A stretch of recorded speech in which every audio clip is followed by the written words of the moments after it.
നമസ്കാരം.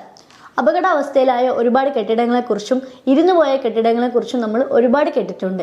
അതിനൊക്കെ പുനർനിർമ്മിക്കുന്ന ഒരു കമ്പനിയാണ് നമ്മൾ ഇന്ന് പരിചയപ്പെടാൻ വേണ്ടി പോകുന്നത്. ന്യൂ ഇന്ത്യ വാട്ടർവെൽ കോർപ്പറേഷന്റെ മാനേജിംഗ് ഡയറക്ടറായ KS നാസർ സാറിനെയാണ് നമ്മൾ ഇന്ന് പരിചയപ്പെടാൻ വേണ്ടി പോകുന്നത്. നമസ്കാരം സാർ. സർ, ഇരുന്നുപോയ കെട്ടിടങ്ങൾക്ക് എങ്ങനെയാണ് പുതിയ ഫൗണ്ടേഷൻ ഉണ്ടാക്കുന്നത്? ഇരുന്നുപോയ കെട്ടിടങ്ങളുടെ ഫൗണ്ടേഷൻ എന്നുദ്ദേശിക്കുന്നത് സാധാരണ ഒരു ഫൗണ്ടേഷൻ ചെയ്തിട്ടാണല്ലോ കെട്ടിടങ്ങൾ പണിയുന്നത്. അപ്പോൾ അത് എന്തെങ്കിലും അപകടം സംഭവിക്കുമ്പോഴാണല്ലോ പുതിയ ഫൗണ്ടേഷനെ കുറിച്ച് ആലോചിക്കുന്നത്. ഈ പുതിയ ഫൗണ്ടേഷൻ നിർമ്മിക്കുന്നതിൻ്റെ ശരിയായ അവസ്ഥ വരുന്നതെന്ന് വെച്ച് കഴിഞ്ഞാൽ നമ്മൾ കെട്ടിടത്തിന് എന്തോ ഒരു സ്ഥാനം സംഭവിക്കണം. ഒന്നില്ലെങ്കിൽ അതിനെ പൊട്ടലുകളോ അല്ലെങ്കിൽ കെട്ടിടം ഇരുന്നു പോവുകയോ ചെയ്യണം. ഇത് ഏതെങ്കിലും സംഭവിച്ചാൽ നമുക്ക് മനസ്സിലാക്കാം കെട്ടിടത്തിന് ഡാമേജ് ആയി എന്നുള്ളത്. അപ്പോൾ അതനുസരിച്ച് നമ്മൾ ഈ ബിൽഡിംഗ് നിർമ്മിച്ച ആളുമായിട്ട് ബന്ധപ്പെട്ടുകൊണ്ട് അതിൻ്റെ റിപ്പോർട്ടുകൾ വാങ്ങിക്കും. റിപ്പോർട്ടുകൾ വാങ്ങിച്ചതിൻ്റെ അടിസ്ഥാനത്തിൽ ഇവർ ചെയ്തത് തെറ്റോ ശരിയോ എന്ന് നോക്കും. മനസ്സിലായല്ലോ. ഇത് നമ്മൾക്ക് കെട്ടിടത്തിൻ്റെ അവസ്ഥയെക്കുറിച്ച് നമുക്കറിയത്തില്ല.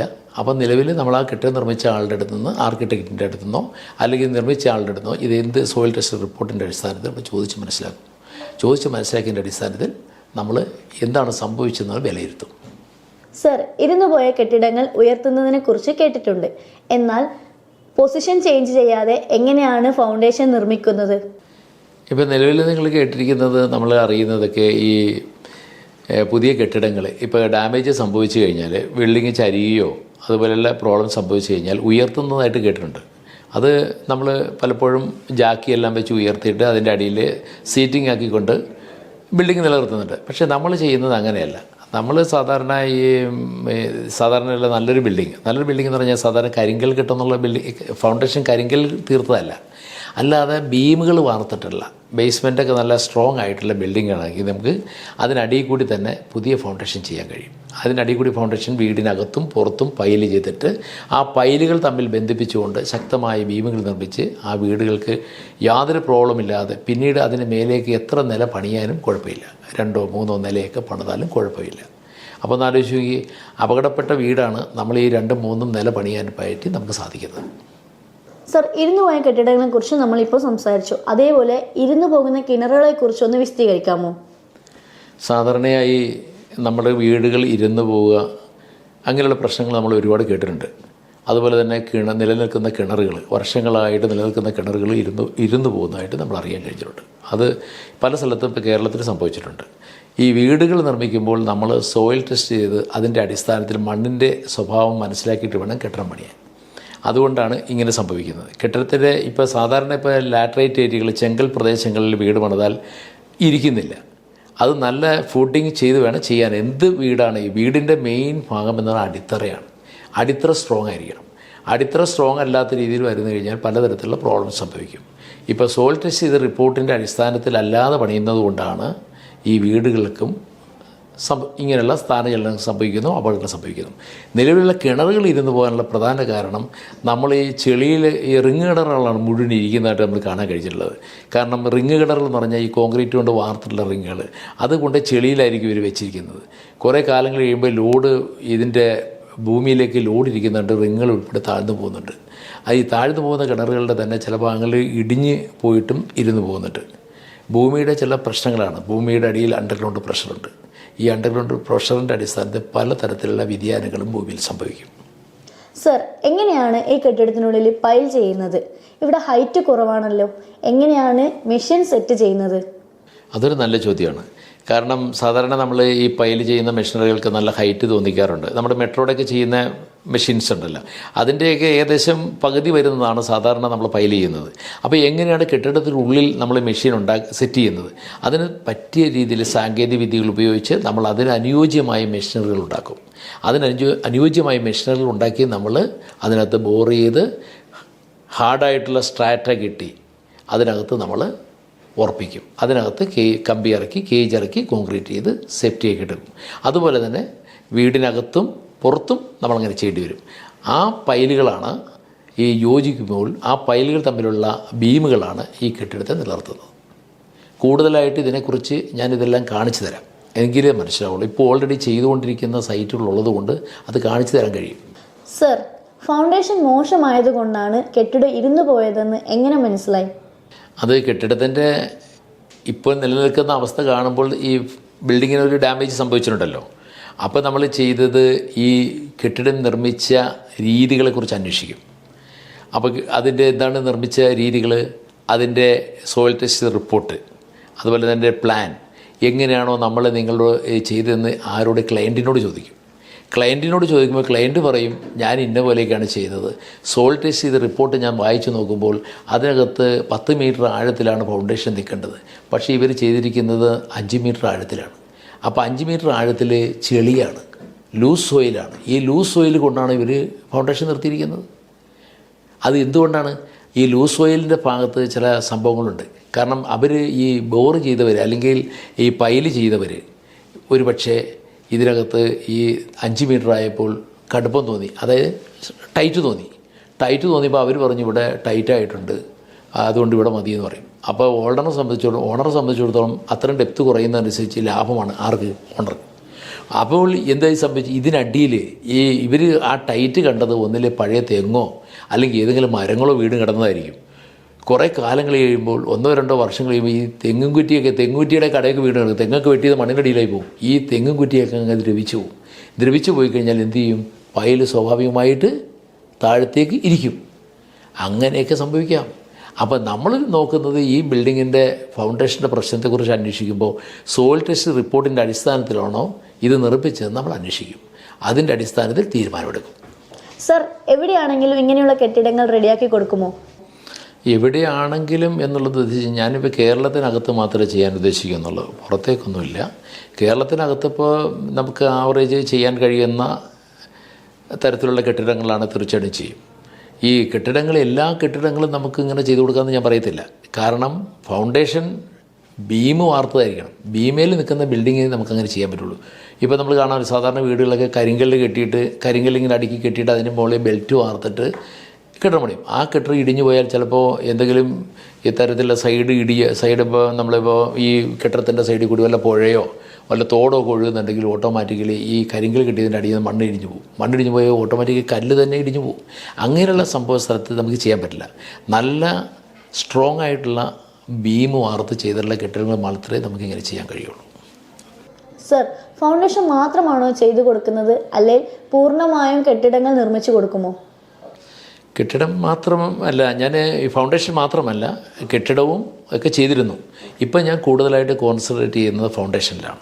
സർ, ഈ കംപ്ലൈൻറ്റുകളൊക്കെ മാറ്റിക്കഴിഞ്ഞാൽ ഇതിൻ്റെ മുകളിൽ പണിയുന്നതിന് കൊണ്ട് കുഴപ്പമുണ്ടോ? ഒരിക്കലും ഇല്ല. കാരണം നമ്മൾ ചെയ്യുന്ന ഫൗണ്ടേഷൻ നമുക്ക് ഉറപ്പുണ്ടല്ലോ അത് ഏത് സ്ട്രാറ്റയിലാണ് ആ ഫൗണ്ടേഷൻ നിലനിൽക്കുന്നത്. നല്ല ഹാർഡ് സ്ട്രാറ്റയിൽ, അതായത് ഒരിക്കലും ഇരുന്ന് പോകാൻ പറ്റാത്ത തരത്തിലുള്ള സ്ട്രാറ്റയിലാണ് നമ്മുടെ പൈൽ റെസ്റ്റ് ചെയ്യുന്നത്. ആ പൈലുകൾ തമ്മിലുള്ള ബന്ധം എന്ന് പറഞ്ഞാൽ ഒരിക്കലും ഇരുന്ന് പോകത്തില്ല. നമ്മളിപ്പോൾ ഞാൻ ചെയ്യുന്ന ഫൗണ്ടേഷൻ്റെ പല കേസുകളും 2-3 നിലയൊക്കെ മുകളിലേക്ക് പോകാം, ഒരു പ്രോബ്ലം ഇല്ല. തീർച്ചയായിട്ടും പല ബിൽഡർമാരുടെയും ഇതുപോലുള്ള കംപ്ലൈൻറ്റുകൾ വന്നിട്ടുണ്ട്. അത് ഞങ്ങൾ മെയിൻറ്റെയിൻ ചെയ്ത് കൊടുത്തിട്ടുണ്ട്. സർ, ഇങ്ങനെയുള്ള കംപ്ലൈൻറ്റുകൾ മാറ്റിയതിനെ കുറിച്ചൊന്ന് വിശദീകരിക്കാമോ? ഇങ്ങനെയുള്ള കംപ്ലൈൻറ്റുകളും പലതും എൻ്റെ അടുത്ത് വന്നിട്ടുണ്ട്. പലതും നമ്മൾ വളരെ ലാഘവത്തോടെ തന്നെ അത് തീർത്തിട്ടുണ്ട്. കാരണം പല ബിൽഡർമാരുടെ വർക്കുകളാണത്. പക്ഷേ ബിൽഡർമാരുടെ പേര് നമുക്ക് പുറത്ത് പറയാൻ പറ്റത്തില്ല. കാരണം അവരൊക്കെ ഫേമസ് ആണ്. അപ്പോൾ അവരുടെ കെട്ടിടങ്ങൾ ഒരിക്കലും കംപ്ലൈൻറ്റ് വരത്തില്ലെന്നുള്ള അഡ്വർടൈസ്മെൻറ്റിലാണ് അവർ കൊടുക്കുന്നത്. പക്ഷേ അവരുടെ കെട്ടിടങ്ങൾ പലതും ഇരുന്ന് പോയിട്ടുണ്ട്. കോട്ടയത്ത് ഇരുന്നിട്ടുണ്ട്, തൃപ്പൂണിത്തുറയിൽ ഇരുന്നിട്ടുണ്ട്. അങ്ങനെയുള്ള കെട്ടിടങ്ങളൊക്കെ ഞാൻ ചെയ്തു കൊടുത്തിട്ടുണ്ട്. അത് ഇന്നും നിലനിൽക്കുന്നുണ്ട്, ഒരു പ്രോബ്ലം ഇല്ല. സർ, നിലവിൽ ഇങ്ങനെ ഏതെങ്കിലും നിർമ്മാണ പ്രവർത്തനം നടക്കുന്നുണ്ടോ? തീർച്ചയായിട്ടും ഇപ്പോൾ ഒരു വർക്ക് നടന്നുകൊണ്ട് നമ്മൾ ഇരിക്കുന്നതിന് അടുത്ത് തന്നെ ഏകദേശം ഒരു 4 കിലോമീറ്റർ അപ്പുറത്ത് തന്നെ ഒരു വർക്ക് നടക്കുന്നുണ്ട്. ആ വർക്കുകൾ ഇതുപോലെ തന്നെ കംപ്ലൈൻറ്റ് വന്ന ബിൽഡിങ്ങാണ്. കാരണം 65 ലക്ഷം രൂപയോളം മുടക്കിയിട്ട് അതിൻ്റെ ഹൗസ് വാമിങ്ങിനൊക്കെ വേണ്ടിയുള്ള തയ്യാറെടുപ്പുകൾ ചെയ്യുന്നൊരു വീടാണ്. ആ വീടുകളിലെ ടൈലുകളെല്ലാം പൊളിച്ചു മാറ്റി ഞങ്ങൾ വീടിനകത്തും പുറത്തും എല്ലാം പൈല് ചെയ്ത് അത് കണ്ടു കഴിഞ്ഞാൽ വളരെ വിഷമം തോന്നും. കാരണം 65 ലക്ഷം രൂപ മുടക്കി ചെയ്തൊരു വീടാണത്. ആ വീടാണ് നമ്മൾ ഇമാതിരി ചെയ്തിരിക്കുന്നത്. കാരണം അതിൻ്റെ ഫൗണ്ടേഷൻ വളരെ മോശമായിരുന്നു. ആ മോശമായ അവസ്ഥ എന്ന് പറയുന്നത് കഴിഞ്ഞാൽ നമ്മളതിനെക്കുറിച്ച് ഞങ്ങൾ ഈ ഫൗണ്ടേഷൻ്റെ അടിയിൽ കൂടി പോയപ്പോഴാണ് അറിയുന്നത് ഇത് ചെയ്തിരിക്കുന്ന ഫൂട്ടിങ് വളരെ മോശമായിരുന്നു. അത് നിങ്ങൾക്ക് വേണേൽ കാണാൻ കഴിയും. അത് വേണേൽ ഞാൻ കാണിച്ചു തരാം. അത് കാണുമ്പോഴേ നിങ്ങൾക്ക് അതിൻ്റെ കറക്റ്റായ എന്താണ് സംഭവിച്ചതെന്ന് അറിയാൻ പറ്റുള്ളൂ. സർ, ഇങ്ങനെയുള്ള വർക്കുകൾ മാത്രമാണോ ചെയ്യുന്നത്, അല്ലെങ്കിൽ ഇതുപോലെ വേറെ എന്തെങ്കിലും വർക്ക് ചെയ്യുന്നുണ്ടോ? തീർച്ചയായിട്ടും ഞാൻ സിവിൽ സംബന്ധമായ പല വർക്കുകളും ചെയ്യുന്നുണ്ട്. ഞാനിപ്പോൾ ഈ കൺസ്ട്രക്ഷൻ ആദ്യം ഡിസൈനിങ് രംഗത്ത് വന്നു, ബിൽഡിംഗ് പ്ലാനുകളൊക്കെ തയ്യാറാക്കുന്ന പരിപാടിയായിരുന്നു. അതിലൂടെ ഞാൻ ഈ ഭൂഗർഭജല സംവിധാനം കണ്ടെത്തുന്നതിനുള്ള ജിയോളജിക്കൽ സർവേ ആയിട്ട് ബന്ധപ്പെട്ടു. അതും ഞാൻ നിലനിർത്തിക്കൊണ്ട് പോകുന്നുണ്ട്. എൻ്റെ കയ്യിൽ ഭൂഗർഭ ജലസ്രോതസ്സുകൾ കണ്ടെത്തുന്നുള്ള മെഷീനറികളുണ്ട്. അതുപോലെ തന്നെ ഈ പൈലിംഗ് ചെയ്യാനുള്ള ഫൗണ്ടേഷൻ ചെയ്യാനുള്ള എക്യുപ്മെൻറ്റുകളുണ്ട്. അതുപോലെ തന്നെ ജലസ്രോതസ്സുകൾ ഈ റെയിൻ വാട്ടർ ഹാർവെസ്റ്റിംഗ് സിസ്റ്റം ഞാൻ ചെയ്യുന്നുണ്ട്. അതുപോലെ ഇപ്പോൾ നിങ്ങൾ പറയുകയാണെങ്കിൽ ഇപ്പോൾ ഈ ഗ്യാസ് ലൈനൊക്കെ പോകുന്ന റോഡിന് നെടുവെ അടിയിൽ കൂടി 10-15 അടി ആഴത്തിൽ കൂടെ വലിയ വലിയ ഹോളുകൾ ഉണ്ടാക്കുന്നുണ്ട്. സിവിൽ സംബന്ധമായ ഏത് ടെക്നിക്കലും ഇപ്പോൾ കായലിലൊരു പാലം പണിയാൻ പറയുകയാണെങ്കിൽ തീർച്ചയായിട്ടും നല്ല റേറ്റ് ഉണ്ട്, ഞാൻ എടുക്കും. കാരണം വെച്ചാൽ അതിനകത്ത് ചെയ്യാനും നമ്മളതിന് എക്സ്പീരിയൻസ് ഉണ്ട്. സർ, കെട്ടിടത്തിൻ്റെ ഫൗണ്ടേഷൻ എങ്ങനെയാണ് വേണ്ടതെന്ന് അറിയാനുള്ള ടെക്നിക്കൽ ഐഡിയാസ് സാറിൻ്റെ കയ്യിലുണ്ടോ? തീർച്ചയായിട്ടും. നമ്മളിപ്പോൾ ഒരു വീട് പണിയാൻ ഒരാൾ ആവശ്യപ്പെട്ട് കഴിഞ്ഞാൽ ഒരു കെട്ടിടത്തിൻ്റെ എന്താണ് അതിൽ വരുന്ന ലോഡെന്ന് മനസ്സിലാക്കും. സാധാരണ വീടിൻ്റെ സ്ക്വയർ ഫീറ്റ് ഏരിയ എത്ര വരും. പിന്നെ നമ്മൾ മനസ്സിലാക്കുന്നത് ഈ വീട് പണിയാൻ ഉദ്ദേശിക്കുന്ന സ്ഥലം, അവിടുത്തെ സോയിൽ കണ്ടീഷൻ നോക്കും. അപ്പോൾ ചില സ്ഥലത്ത് സോയിൽ ടെസ്റ്റ് ചെയ്യാതെ ബിൽഡിംഗ് പണിയാൻ കഴിയില്ല. കാരണം എന്ന് വെച്ചാൽ ചതുപ്പ് നിലങ്ങൾ, അതായത് നമ്മൾ കണ്ടില്ലേ ഈ പാടശേഖരങ്ങൾ, അതുപോലെ വെള്ളം കെട്ടിക്കിടക്കുന്ന സ്ഥലങ്ങൾ, ഇങ്ങനെയുള്ള സ്ഥലത്തൊക്കെ നമ്മൾ സോയിൽ ടെസ്റ്റ് റിപ്പോർട്ടിൻ്റെ അടിസ്ഥാനത്തിൽ മാത്രമേ ബിൽഡിംഗ് പണിയാൻ കഴിയുള്ളൂ. ഈ ഉറച്ച പ്രദേശങ്ങളെന്ന് ഉദ്ദേശിക്കുന്ന ഈ ചെങ്കല്ലേരികൾ അങ്ങനെയുള്ള സ്ഥലങ്ങളിലൊക്കെ നമുക്കൊന്നും നോക്കാനില്ല. കാരണം ആ ലാറ്ററേറ്റിൽ കൊണ്ടുപോയി നമുക്ക് ചെയ്യാം, ഉറച്ച പ്രദേശമാണ്. എറണാകുളത്തെ ബിൽഡിങ്ങിനെ സംബന്ധിച്ചിടത്തോളം നമ്മൾ നോക്കിക്കഴിഞ്ഞാൽ മെഡിക്കൽ ഹോസ്പിറ്റൽ അറിയില്ലേ, അതുപോലെ തന്നെ അവിടെയുള്ള ലക്ഷർ ഹോസ്പിറ്റൽ, ഇതൊക്കെ നിൽക്കുന്ന മണലിലാണ്, ഒരിക്കലും പാറയിലല്ല. അതേസമയം നമ്മൾ മെട്രോ പാലം പണിതില്ലേ, മെട്രോയൊക്കെ കളമശ്ശേരി ഭാഗങ്ങളൊക്കെ കരിങ്കല്ലിനകത്താണ് മെട്രോയുടെ പാലം നിൽക്കുന്നത്. അതെന്താ വെച്ച് കഴിഞ്ഞാൽ അവിടെയൊക്കെ ഏകദേശം കളമശ്ശേരി ഏരിയ എന്ന് പറഞ്ഞാൽ 22 മീറ്ററിൽ പാറയാണ്. അതേസമയം വൈറ്റില വന്നു കഴിഞ്ഞാൽ 35 മീറ്ററിൽ പാറയാണ്. അതേസമയം നമ്മൾ മെഡിക്കൽ ട്രസ്റ്റ് ഏരിയ ചെന്നാൽ 90 മീറ്ററിലാണ് പാറ. ഈ 90 മീറ്റർ പൈലടിക്കുക എന്ന് പറഞ്ഞാൽ ഭയങ്കര സാമ്പത്തിക പ്രോബ്ലം വരും. അതുകൊണ്ട് ഏകദേശം ഒരു 45 മീറ്റർ നല്ല സാൻഡ് കിട്ടിയാൽ നമുക്ക് അവിടെ നിർത്താം ഫൗണ്ടേഷൻ. പക്ഷേ നമ്മളിപ്പോൾ ഉദ്ദേശിക്കുന്ന ചെറിയ വീടുകൾ, ഇപ്പോൾ നമ്മൾ പറഞ്ഞ വീടുകൾ എന്ന് പറഞ്ഞാൽ ചെറിയ ആവറേജ് വീടാണെങ്കിൽ പോലും നമ്മൾ ചില സ്ഥലങ്ങളിൽ സോയിൽ ടെസ്റ്റ് ചെയ്ത റിപ്പോർട്ടിൻ്റെ അടിസ്ഥാനത്തിൽ മാത്രമേ പണിയാവുള്ളൂ. സർ, ഇതിന് എക്സ്പീരിയൻസ്ഡ് ആയിട്ടുള്ള ലേബേഴ്സ് വേണമെന്നുണ്ടോ? അതായത് ഇതിനകത്തുള്ള മെയിൻ കാര്യം തൊഴിലാളികൾ തന്നെയാണ്. ഈ തൊഴിലാളികളെ എങ്ങനെ അത് കൺട്രോൾ ചെയ്യണം എന്നുള്ളൊരു എഞ്ചിനീയറുടെ തലയാണ്, മനസ്സിലായില്ലേ? ഇപ്പോൾ തൊഴിലാളികൾ എന്തെങ്കിലും ചെയ്യുക എന്നുള്ളതല്ല, ഒരു ടെക്നിക്കലായിട്ട് നന്നായിട്ട് അറിയാവുന്ന ഒരു എഞ്ചിനീയറുടെ കോൺസെൻട്രേഷനിൽ മാത്രമേ തൊഴിലാളികൾ നീങ്ങാവുള്ളൂ. തൊഴിലാളികളെ സംബന്ധിച്ച് നമ്മളൊരു വർക്ക് കാണിച്ചു കൊടുത്താൽ അതനുസരിച്ച് ചെയ്യുക. എവിടെയാണ് നമ്മൾ പറഞ്ഞല്ലോ സോയിൽ ടെസ്റ്റ് റിപ്പോർട്ടിൻ്റെ അടിസ്ഥാനത്തിൽ ആ ചെയ്യുന്ന നല്ല ഗലാസികളായ തൊഴിലാളികളാണ് എനിക്കുള്ളത്. എൻ്റെ തൊഴിലാളികൾ എന്ന് പറഞ്ഞാൽ ഇപ്പോൾ ടൈമിംഗ് ഒന്നുമില്ല, അവർ ആ വർക്ക് കംപ്ലീറ്റ് ചെയ്യും. ഇപ്പോൾ രാവിലെ വന്ന് ഇപ്പോൾ ഒരു 6 മണിക്ക് അത് ഫിനിഷ് ചെയ്യുകയുള്ളെങ്കിൽ 6 മണിക്ക് 5 മണിക്ക് കയറി പോകത്തില്ല. ഇപ്പോൾ നമ്മൾ കണ്ടില്ലേ ഹിന്ദിക്കാരെ കണ്ടു കഴിഞ്ഞാൽ 5 മണിയാകുമ്പോൾ പോകും. അങ്ങനെ പോയാൽ ചിലപ്പോൾ നമ്മൾ കുഴിച്ചു വെച്ചാണെങ്കിൽ ഇടിഞ്ഞു വീഴും. അതുകൊണ്ട് ഇടിയാതിരിക്കാൻ അവർ ആ സാങ്കേതിക വിദ്യകൾ ഉപയോഗിച്ച് നന്നായിട്ട് ചെയ്യാവുന്ന നല്ല ടെക്നിക്കലായിട്ട് അറിയാവുന്ന ലേബേഴ്സിനെയാണ് ഞങ്ങൾ ഇതിനുവേണ്ടി വിനിയോഗിക്കുന്നത്. സർ, ഒത്തിരി ബിൽഡേഴ്സിൻ്റെ കംപ്ലയിൻസ് മാറ്റിയിട്ടുണ്ട്. അത് ഏതൊക്കെ ബിൽഡേഴ്സാണെന്നൊന്ന് പറയാമോ? ഇപ്പോൾ നമ്മൾ ഈ പല ബിൽഡർമാരുടെയും വില്ലാസ് പ്രോജക്റ്റിനാണ് ഞാൻ ചെയ്തത്. കാരണം വില്ലാസ് പ്രോജക്റ്റ് പലതും തന്നെ ഇരുന്ന് പോയ കേസുകൾ വന്നിട്ടുണ്ട്. മേളിലത്തെ നിലയിൽ ആളുകൾ താമസിക്കുക തന്നെയാണ് നമ്മൾ അടിയിലെ ഫൗണ്ടേഷൻ ക്ലിയർ ചെയ്തത്. അത് കോട്ടയത്താണ്. അത് നമുക്ക് പുറത്ത് പറയാൻ പാടില്ല, ആ ബിൽഡർ ആരാണെന്ന് നമ്മൾ പറയാൻ പാടില്ല. കാരണം ഇന്നും അവർ വ്യവസായ രംഗത്ത് വളരെ മുന്നിലാണ്. അതുപോലെയുള്ള പല കെട്ടിടങ്ങളും ചെയ്തിട്ടുണ്ട്. എന്നാലോ ഞാൻ ഇന്ന് ഫേമസ് ആയിട്ടുള്ള കേരളത്തിൽ അറിയപ്പെടുന്ന പല കമ്പനികളുടെയും ഫൗണ്ടേഷൻ ഫൗണ്ടേഷൻ ചെയ്തിട്ടുണ്ട്. ദിഗുജ കൺസ്ട്രക്ഷൻ, കോഡിയൽ ഫൗണ്ടേഷൻ, BCG, അതുപോലെ പല ബിൽഡേഴ്സിൻ്റെ ഫൗണ്ടേഷൻ ചെയ്തിട്ടുണ്ട്. ആഴത്തിലുള്ള ഫൗണ്ടേഷനാണ്. 50 മീറ്റർ, 40 മീറ്റർ, 35 മീറ്ററൊക്കെ വരുന്ന വലിയ ഡയമീറ്ററുള്ള വലിയ അതായത് 40 നില ബിൽഡിങ്ങിൻ്റെ ഫൗണ്ടേഷൻ അറിയാമല്ലോ, അത് വേണം. 120 സെൻറ്റിമീറ്റർ, 100 സെൻറ്റിമീറ്റർ ഡയർ വലിയ പൈലാണ് നമ്മൾ ചെയ്യുന്നത്. അങ്ങനെയുള്ള പൈലൊക്കെ നമ്മൾ ചെയ്തത്. സർ, ഈ മേഖലയിൽ പ്രവർത്തിക്കാൻ തുടങ്ങിയിട്ട് എത്ര വർഷമായി? ഞാനിപ്പോൾ രംഗത്ത് വന്നിട്ട് 37 വർഷമായി. അപ്പോൾ ഇതിനിടയിൽ ഞാൻ എൻ്റെ ട്രേഡ് സിവിലായിരുന്നു. അതുകൊണ്ട് തന്നെ ഈ അന്ന് മുതൽ തന്നെ ഇതിൻ്റെ എക്സ്പീരിയൻസ് ഉണ്ട്. അന്ന് മുതൽ ബിൽഡിങ് ഞാൻ ആദ്യം തന്നെ ബിൽഡിംഗ് പണിയുമായിരുന്നു. സാധാരണ നോർമലിയുള്ള ബിൽഡിങ്ങുകളൊക്കെ ചെയ്യുമായിരുന്നു. അതുകൂടാതെ പൈലിൻ്റെ അകത്ത് വന്നപ്പോഴത്തേക്കും ബിൽഡിങ്ങുകളുടെ ശരിയായ അവസ്ഥ മനസ്സിലാക്കിക്കൊണ്ട് ഡീപ്പ് ഫൗണ്ടേഷനൊക്കെ ചെയ്യുന്നതുകൊണ്ട് എനിക്ക് ഇതിനുള്ള നല്ല എക്സ്പീരിയൻസ് കരസ്ഥമാക്കി. 37 വർഷം പോരെ? ഓക്കെ. സാറിൻ്റെ ക്വാളിഫിക്കേഷൻ എഞ്ചിനീയറിംഗ് മേഖലയുമായിട്ട് ബന്ധപ്പെട്ടതാണോ? അല്ലെങ്കിൽ ഇത്ര വലിയ വർക്കൊന്നും ചെയ്യാൻ പറ്റില്ലല്ലോ. തീർച്ചയായിട്ടും ഞാൻ എഞ്ചിനീയറിംഗ് ആയിട്ട് ബന്ധപ്പെട്ടതാണ്. ഞാൻ സിവിലാണ് പഠിച്ചത്. അതിൻ്റെ ആ പഠിച്ചതാണ് ഞാൻ ഇന്ന് നിലനിർത്തി കൊണ്ടുപോകുന്നത്. എൻ്റെ സിവിൽ മേഖല വളരെ ഭംഗിയായി വളരെ സുരക്ഷിതമായിട്ട് എൻ്റെ കൈകളിൽ സുരക്ഷിതമാണ്. ആ രീതിയിലുള്ള വർക്കുകളാണ് ഞാൻ ചെയ്യുന്നത്. സർ, ഇത്രയും വലിയ വലിയ മിഷൻസ് ഒക്കെ കാണുന്നുണ്ടല്ലോ സർ, ഇതൊക്കെ ഉപയോഗിച്ചാണോ വർക്ക് ചെയ്യല്? ശരിയാണ്, ഇതുപോലുള്ള മെഷീനറികൾക്ക് ഉപയോഗിച്ചൊരു സംവിധാനം ഉണ്ടായിരുന്നു. കാരണം ഈ മെഷീനറികളൊക്കെ ഓൾറെഡി ഇപ്പം ഞാൻ ഉപയോഗിച്ചുകൊണ്ടിരിക്കുന്നതാണ്. ഇത് പലതരത്തിലുള്ള പൈലിങ്ങിന് ബോർഹോളുകൾ ഉണ്ടാക്കാനൊക്കെ ഇതാണ്. ഇപ്പോൾ നമ്മൾ ജലസംഭരണി, റെയിൻ വാട്ടർ ഹാർവെസ്റ്റിംഗ് എന്നൊക്കെ പറഞ്ഞ് ഒരു ഫ്ലാറ്റ് നിർമ്മിച്ചു കഴിഞ്ഞാൽ ഈ മെഷീനറികൾ വേണം. കാരണം ഈ മെഷീനറി ഉപയോഗിച്ച് വലിയ വട്ടത്തിൽ നമ്മൾ കുഴിച്ചിട്ട് 10-100 മീറ്ററോളം ആഴത്തിൽ കുഴിച്ചിട്ട് അതിനകത്ത് ഫിൽട്ടർ മീഡിയകളെല്ലാം കൊടുത്തിട്ടാണ് മഴവെള്ള സംഭരണി, അതായത് ഈ ഫ്ലാറ്റിൽ വരുന്ന വെള്ളം മുഴുവൻ നമ്മൾ ഭൂമിയുടെ അണ്ടർഗ്രൗണ്ടിൽ കടത്തി വിടുക. അതിനുള്ള വലിയ മെഷീൻസൊക്കെയാണ് ഈ കാണുന്നത്. അതുപോലെ തന്നെ ഭൂഗർഭജലം എടുക്കുക, അതായത് വലിയ കുഴൽക്കിണർ താൻ കേട്ടിട്ടില്ലേ, അതായത് അണ്ടർഗ്രൗണ്ട് വാട്ടർ എടുക്കുക. ഇന്ന് അണ്ടർഗ്രൗണ്ട് വാട്ടർ ഇല്ലെങ്കിൽ ഇന്ന് കേരളത്തിലുള്ള ഒരു രാജ്യത്ത് നിലനിൽക്കാൻ പറ്റില്ല, അല്ലെ കടൽ വെള്ളം ശുദ്ധീകരിക്കേണ്ടി വരും. അപ്പം ഞങ്ങൾ ഈ വെള്ളം മിക്കവാറും ഈ കേരളത്തിന് അവരുടെ കുടിവെള്ള പ്രശ്നം പരിഹരിക്കുന്നതിൽ ഏറ്റവും നല്ല പങ്ക് വഹിക്കുന്നുണ്ട് ഞങ്ങൾ. ഇപ്പം ഞാൻ തന്നെ കേരളത്തിലെ നല്ലൊരു ശതമാനം കുടിവെള്ള പ്രശ്നം പരിഹരിക്കുന്ന രംഗത്ത് പ്രവർത്തിക്കുന്ന ആളാണ്. ഈ 37 വർഷമായിട്ടും ഇന്നും ആ മെഷീനറികൾ ഉപയോഗിച്ചുകൊണ്ടിരിക്കുക, ഇപ്പോഴും ഓൾറെഡി വർക്ക് നടന്നുകൊണ്ടിരിക്കുക. അപ്പോൾ ഈ മെഷീനറികളൊക്കെ ഇതൊക്കെ ഉപയോഗിച്ചുകൊണ്ടിരിക്കുന്ന സാധനം തന്നെയാണ്. ഈ ഫസ്റ്റ് കാണുന്ന ഈ ഒരു ചിത്രം എന്തിനാണ് ഉപയോഗിക്കുന്നത്? ഇപ്പം നിങ്ങൾ കാണുന്ന ഈ വെള്ളം മുകളിലേക്ക് സ്പ്രെഡ് ചെയ്യുന്നതായിട്ട് കാണുന്നുണ്ടല്ലോ, ഇത് ശരിക്കും നമ്മൾ അണ്ടർഗ്രൗണ്ട് വാട്ടർ എടുക്കുന്നതാണ്. അതായത് നമ്മൾ കുഴിച്ചു കഴിയുമ്പോൾ ഭൂഗർഭജലം അണ്ടർഗ്രൗണ്ട് പ്രഷറിൽ വെള്ളം പുറത്തേക്ക് തള്ളുന്ന കാഴ്ചയാണ് കാണുന്നത്. ഓക്കെ.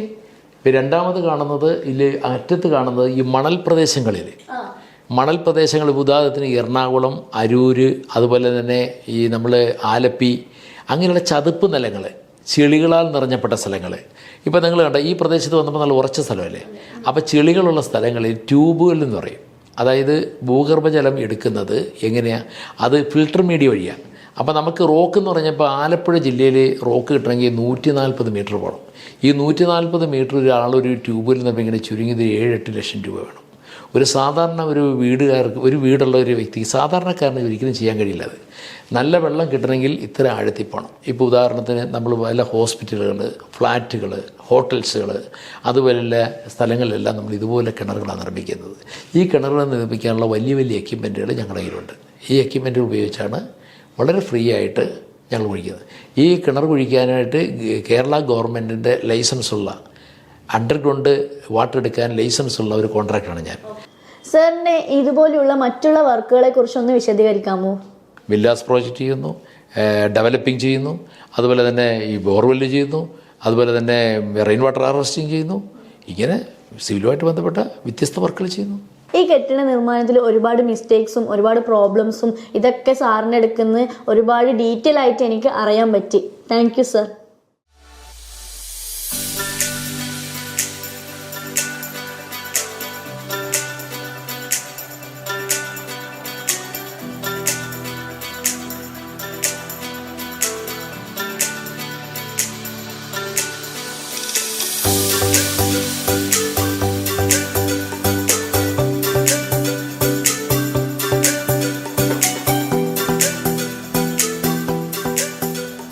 മുറിയിലൊക്കെ ഫയൽ ചെയ്തിരിക്കുക.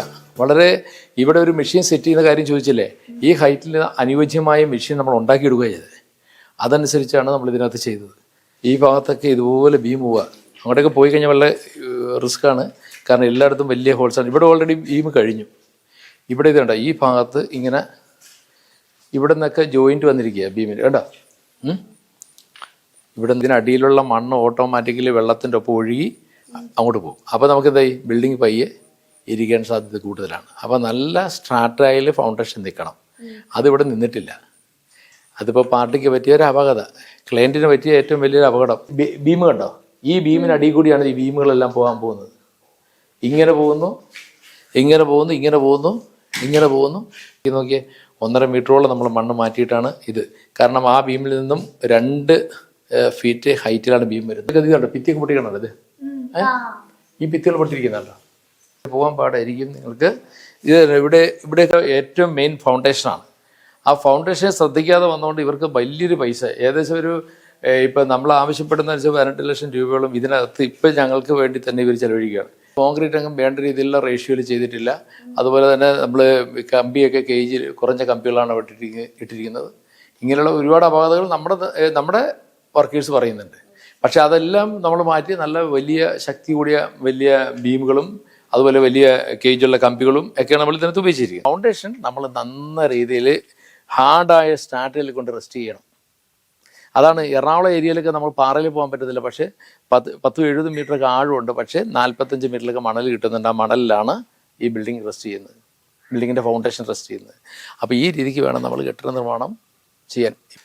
ഈ കെട്ടിടത്തിൻ്റെ അപാകതയുമായി ബന്ധപ്പെട്ടുകൊണ്ട് എന്നെ ഈ കക്ഷി വിളിക്കുകയുണ്ടായി. ഞാൻ 2-3 ദിവസം എടുത്തു ഞാൻ വരാനുള്ള സാഹചര്യവും കാര്യങ്ങളും മനസ്സിലാക്കി. അത്ര പ്രശ്നമുണ്ടെന്ന് എനിക്ക് തോന്നിയില്ല. പക്ഷേ ഞാനിവിടെ വന്ന് കണ്ടപ്പോഴാണ് ഈ കെട്ടിടത്തിൻ്റെ ഏറ്റവും വലിയൊരു പ്രയാസം മനസ്സിലായത്. കാരണം കെട്ടിടം ലേശം ഇരുന്നതായിട്ട് കണ്ടു, പിന്നെ പല ഭിത്തികളും പൊട്ടിയതായിട്ട് കണ്ടു, അതുപോലെ പല ഭാഗങ്ങളും ഇരുന്ന് പോകാൻ സാധ്യതയുണ്ട്. അപ്പോൾ ഇതിൻ്റെ യഥാർത്ഥ സ്ഥിതി അറിയാനായിട്ട് ഇദ്ദേഹത്തിൻ്റെ സോയിൽ ടെസ്റ്റ് റിപ്പോർട്ട് മേടിച്ച് കഴിഞ്ഞപ്പോൾ സോയിൽ ടെസ്റ്റ് റിപ്പോർട്ടിൻ്റെ അകത്ത് ഏകദേശം 9 മീറ്ററോളം ആഴത്തി ഫൗണ്ടേഷൻ നിർത്തണമെന്നാണ് അവർ പറഞ്ഞിരിക്കുന്നത്.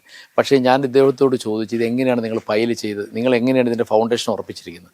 അറിയാൻ കഴിയുന്ന ഞെട്ടിക്കുന്ന വാർത്തയാണ്. കാരണം 5 റിങ്ങുകൾ ഇറക്കിയിട്ട് ആ റിങ്ങിനകത്ത് വെറും മിറ്റിൽ നിറച്ചിടാൻ, മിറ്റിലിൻ്റെ മേലെ കോൺക്രീറ്റ് ചെയ്ത് അത് 8 mm കമ്പി ഉപയോഗിച്ച് കോൺക്രീറ്റ് ചെയ്തിട്ടാണ് ഇവർ ഈ സംഭവം പില്ലർ മുകളിലേക്ക് കൊണ്ടുവന്നത്. ഇത് ശരിക്കും 8 mm കമ്പിയാണെന്നൊക്കെ ഞങ്ങൾ മനസ്സിലായത് ഞങ്ങളിതിൻ്റെ പണി തുടങ്ങിയപ്പോഴാണ്. പക്ഷേ ഇതിൻ്റെ അപാകതകൾ നേരത്തെ തന്നെ എനിക്ക് മനസ്സിലായിരുന്നു. കെട്ടിടം അപകടത്തിലാണെന്ന് മനസ്സിലായി. കാരണം 1 ചതുപ്പ് നിലമാണ്, 2 തൊട്ടടുത്ത് വലിയ കുത്തൊഴുക്കുള്ള തോടൊഴുകുന്നു. ആ തോട് നിറഞ്ഞാൽ ഈ കെട്ടിടത്തിനകത്ത് വെള്ളം കയറുന്ന സ്ഥലമാണ്. അപ്പോൾ ഇതിൻ്റെ ഫൗണ്ടേഷൻ കൃത്യമായിട്ട് ചെയ്തിരുന്നെങ്കിൽ ഇവർക്ക് ഇതുപോലെ പ്രയാസം ഉണ്ടാവുകയായിരുന്നില്ല. പക്ഷേ പ്രയാസം ഉണ്ടായി. ഈ കെട്ടിടം ഞാൻ ഇത്ര ദിവസം കൊണ്ട് ചെയ്തു തരാൻ പറ്റും, എനിക്ക് ഏകദേശം ഒരു 18 ലക്ഷം രൂപയാവും ഇതിൻ്റെ എസ്റ്റിമേറ്റ് നോക്കിയിട്ട് എന്നുള്ള കാര്യം പുള്ളി വ്യക്തമാക്കി. പക്ഷേ പുള്ളി അത് ശരിയാക്കി എടുക്കാനായിട്ട് ഏകദേശം ഒരുപാട് സമയമെടുത്തു. അങ്ങനെ ഇപ്പോൾ ഞങ്ങളെ പണി സ്റ്റാർട്ട് ചെയ്തു. ഏകദേശം ഫൈനൽ പൊസിഷനിൽ നിൽക്കുന്നു. ഏകദേശം ഒരു 10 days അല്ലെങ്കിൽ ഒരു 15 ദിവസം കൊണ്ട് ഞങ്ങൾക്ക് പണി പൂർത്തീകരിക്കാൻ പറ്റുമെന്നാണ് ഞങ്ങളുടെ വിശ്വാസം. നല്ലൊരു വീട് എല്ലാവരെയും സ്വപ്നമാണ്. നിങ്ങൾ ഇങ്ങനെയുള്ള പ്രശ്നം നേരിടുന്നുണ്ടോ? എങ്കിൽ ഇതാ നിങ്ങൾക്ക് നല്ലൊരു solution. New India water well corporation 24 hours Nasar sir available ആണ്. Thank U.